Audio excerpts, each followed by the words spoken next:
প্রিয় শিক্ষার্থী, আলোচনা করব মুক্তিযুদ্ধে বহির্বিশ্বের ভূমিকা, অর্থাৎ এই যুদ্ধ চলাকালীন সময়ে বিশ্বের শক্তিধর রাষ্ট্রগুলি কাকে সমর্থন করেছিল বা কিভাবে সহযোগিতা কিংবা অসহযোগিতা করেছিল, এই বিষয় নিয়ে আলোচনা করা হবে। আসেন, প্রথমেই আমরা দেখি মুক্তিযুদ্ধে বহির্বিশ্বের ভূমিকার মধ্যে যদি আমরা বলি যে বাংলাদেশের মুক্তিযুদ্ধে পৃথিবীর বৃহৎ কয়েকটি দেশ যেমন মার্কিন যুক্তরাষ্ট্র, তৎকালীন সোভিয়েত ইউনিয়ন, চীন এবং প্রতিবেশী ভারত বিভিন্নভাবে যুক্ত হয়ে পড়ে। এসব দেশের মধ্যে ভারত ও সোভিয়েত ইউনিয়ন সরাসরি আমাদের মুক্তিযুদ্ধের পক্ষে ছিল, অন্যদিকে মার্কিন যুক্তরাষ্ট্র ও চীন পাকিস্তানের পক্ষে ছিল। দেখেন ভারতের ভূমিকা কি ছিল। গণহত্যার হাত থেকে বাঁচতে পালিয়ে আসা প্রায় 1 কোটি শরণার্থীকে ভারত আশ্রয় দেয় এবং তাদের ভরণ পোষণের দায়িত্ব নেয়। ভারতের মাটিতে এপ্রিলের শেষ দিকে বাঙালি যুবকদের সশস্ত্র ট্রেনিং দেওয়া শুরু হয়, যা নভেম্বর পর্যন্ত চলে। পাশাপাশি কলকাতায় প্রবাসী বাংলাদেশ সরকার পরিচালনা ও স্বাধীন বাংলা বেতার কেন্দ্র নামে এই সরকারের বেতার কেন্দ্র স্থাপনে ভারত সহায়তা করে। 3 ডিসেম্বর 1971 ভারতের বিমান ঘাঁটিতে পাকিস্তান বিমান হামলা চালালে ভারত পাকিস্তানের মধ্যে যুদ্ধ শুরু হয়। 6 ডিসেম্বর ভারত বাংলাদেশকে স্বীকৃতি দেয়। ইতিমধ্যে নভেম্বর মাসে বাংলাদেশ ও ভারতের যৌথ কমান্ড গঠিত হয়। বাংলাদেশের মুক্তিবাহিনী ও ভারতীয় সেনাবাহিনীর সমন্বয়ে গঠিত হয় যৌথ কমান্ড। এখানে গুরুত্বপূর্ণ তথ্যগুলি লাল কালি দিয়ে দেওয়া আছে। স্বাধীন বাংলা বেতার কেন্দ্র। 3 ডিসেম্বর 1971 ভারতের বিমান ঘাঁটিতে পাকিস্তান বিমান বাহিনী হামলা চালালে ভারত পাকিস্তানের মধ্যে যুদ্ধ শুরু হয়।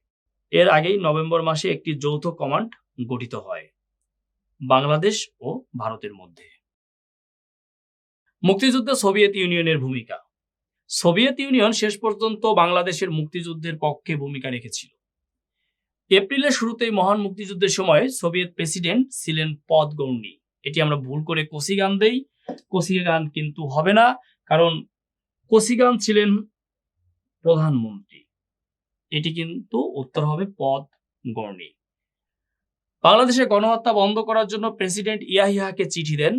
3 ডিসেম্বর চূড়ান্ত যুদ্ধ শুরু হলে সোভিয়েত ইউনিয়ন যুদ্ধবিরতি বিলম্বিত করার সিদ্ধান্ত গ্রহণ করে। দেশটি বাংলাদেশের পক্ষে জাতিসংঘে ভেটো প্রদান করে। এই প্রশ্নটি কিন্তু পরীক্ষায় অনেকবার আসছে, আর এটি আমরা অনেক সময় বুঝি না যে বাংলাদেশের সদস্যপদ পাওয়ার ক্ষেত্রে চীন ভেটো দেয়, অর্থাৎ বিরোধিতা করে, আর বাংলাদেশের পক্ষে জাতিসংঘে ভেটো দেয়। এর অর্থ হচ্ছে এটা পজিটিভ, নেগেটিভ না। ভেটো মানে আমি মানি না, মানে এটা পজিটিভ। অর্থাৎ বাংলাদেশের পক্ষে যে রাষ্ট্রটি ভেটো দিয়েছিল সেটি হচ্ছে সোভিয়েত ইউনিয়ন। বাংলাদেশের মুক্তিযুদ্ধের সময় আমেরিকার সরাসরি নীতি ছিল পাকিস্তানের পক্ষে, একদম ডিরেক্ট। প্রথম দিকে অস্ত্র এবং সমর্থন দিয়ে মার্কিন সরকার পাকিস্তানকে সহায়তা করে, তবে নিজ দেশের বিরোধী দলের চাপে মার্কিন সরকার ভারতে অবস্থানরত বাঙালি শরণার্থীদেরকেও আর্থিক সহায়তা দিয়েছিল। 71-এর 3 ডিসেম্বর পাকিস্তানের সঙ্গে ভারতের যুদ্ধ শুরুর পর থেকে যুক্তরাষ্ট্র প্রচন্ড ভারত বিরোধী ও পাকিস্তান ঘেঁষা নীতি অনুসরণ করতে থাকে। স্বভাবতই তাদের এই ভূমিকা বাংলাদেশের বিপক্ষে যায়। তবে মার্কিন আইনসভা, কংগ্রেস ও সিনেটের অনেক সদস্য, বিভিন্ন সংবাদপত্র, শিল্পী, সাহিত্যিক, বুদ্ধিজীবী, রাজনীতিবিদ সহ প্রায় সর্বস্তরের মার্কিন জনগণ বাংলাদেশের মুক্তিযুদ্ধের পক্ষে ভূমিকা পালন করে। নিউ ইয়র্কে মার্কিন শিল্পী George Harrison concert for Bangladesh আয়োজন করে। তা থেকে প্রাপ্ত অর্থ মুজিবনগর সরকারের কাছে তুলে দেওয়া হয়। ভারতের খ্যাতিমান শিল্পী রবিশঙ্করও মানুষকে উজ্জীবিত করেন। আমরা এই সম্পর্কে, কনসার্ট ফর বাংলাদেশ, এই সম্পর্কে পরবর্তীতে আবারও জানবো। দেখেন চীনের ভূমিকা। অতীতে চীন সহ সোভিয়েত, রাশিয়া এবং পূর্ব ইউরোপীয় দেশসমূহ পক্ষ নিয়েছিল সমাজতান্ত্রিক শিবিরের, এবং মার্কিন যুক্তরাষ্ট্রের পক্ষ নিয়েছিল ইংল্যান্ড, ফ্রান্স, অন্যান্য ইউরোপীয় ধনতান্ত্রিক দেশসমূহের মিলনে গঠিত হয়েছিল ধনতান্ত্রিক শিবির। পৃথিবীব্যাপী আধিপত্যর লড়াইয়ে ধনতান্ত্রিক এবং সমাজতান্ত্রিক শিবিরের বিরোধ যখন স্পষ্ট, তখন রাশিয়ার ক্রুশেভ প্রশাসন মার্কিন যুক্তরাষ্ট্রের সাথে শান্তিপূর্ণ সহাবস্থানের নীতি ঘোষণা করলে একে কেন্দ্র করে সোভিয়েত ইউনিয়ন ও চীনের মধ্যে বিরোধ সৃষ্টি হয়। এই যে সোভিয়েত ইউনিয়ন এবং চীনের মধ্যে যে বিরোধ সৃষ্টি হয়েছিল, তারই ধারাবাহিকতায় দেখেন পরবর্তীতে রাশিয়ার প্রভাব ঠেকানোর জন্য চীনও একই পথে পা বাড়ায়।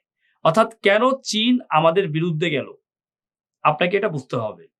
মার্কিন যুক্তরাষ্ট্রের সাথে চীন টেবিল টেনিস কূটনীতির মাধ্যমে একটি সম্পর্ক গড়ে নেয়।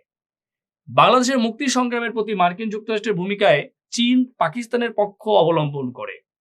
চীনের বিরোধিতা বাংলাদেশ স্বাধীন হওয়ার পরও 2-3 বছর অব্যাহত ছিল। অর্থাৎ চীন কিন্তু বাংলাদেশকে স্বীকৃতি দিচ্ছিল না এবং নানানভাবে কিন্তু বিরোধিতা করতেছিল, অর্থাৎ পাকিস্তানের পক্ষ অবলম্বন করতেছিল। এই হচ্ছে আমরা মেজর যেগুলি ছিল, যেমন ভারত, চীন, সোভিয়েত এবং মার্কিন যুক্তরাষ্ট্রের ভূমিকা নিয়ে কথা বললাম। সংক্ষিপ্ত এই ভিডিও ক্লিপসটি এই বহির্বিশ্বের ভূমিকার যে বিশ্লেষণ, এই বিশ্লেষণ করার ক্ষেত্রে, বোঝার ক্ষেত্রে, পড়ার ক্ষেত্রে বা মনে রাখার ক্ষেত্রে অনন্য ভূমিকা রাখবে বলে আমি আশাবাদী। পরবর্তী ভিডিও ক্লিপে আমরা দেখব বিশ্বের গুরুত্বপূর্ণ নেতৃবৃন্দ, অর্থাৎ এই মুক্তিযুদ্ধের সময় কোন দেশে কোন নেতা ছিলেন সেই সম্পর্কে জানব। সে পর্যন্ত ভালো থাকুন, সুস্থ থাকুন। সবাইকে ধন্যবাদ।